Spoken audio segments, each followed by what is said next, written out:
One evening, I just cooked dinner and was feeling fine. I walked into our bedroom and something just snapped. I attempted to take my own life.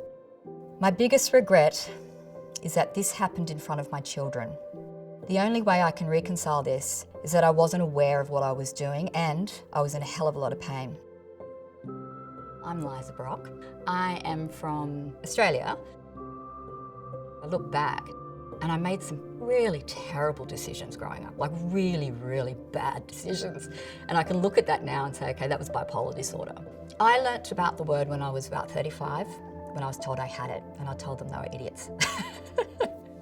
You didn't talk about anything like that in Australia, ever. And to come out and say you had depression, well, people would literally walk away from you. My dad was a Vietnam vet, so you had to be strong, get over it.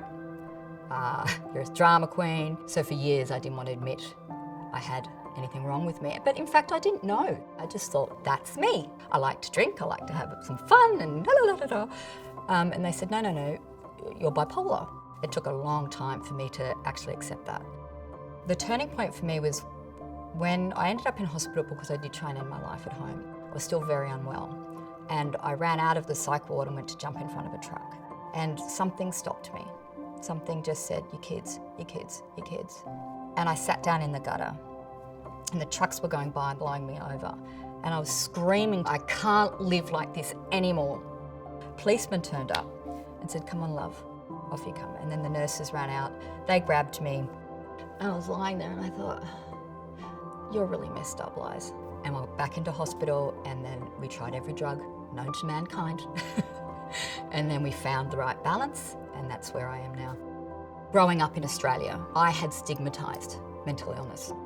When I ended up in hospital, I saw all these people around me, beautiful people from all walks of life. So mums, ER doctors, professional football players, girls, boys, grandfathers. And it pissed me off because I thought, Liza, how dare you have judged all these people? And I had. And then I looked at myself and went, Christ, I'm the one here as well, and I'm mentally unwell. And that's when I started to write, because I wanted to get it out there that, hey, we're not psychos, we're not lunatics, we're human beings that are unwell.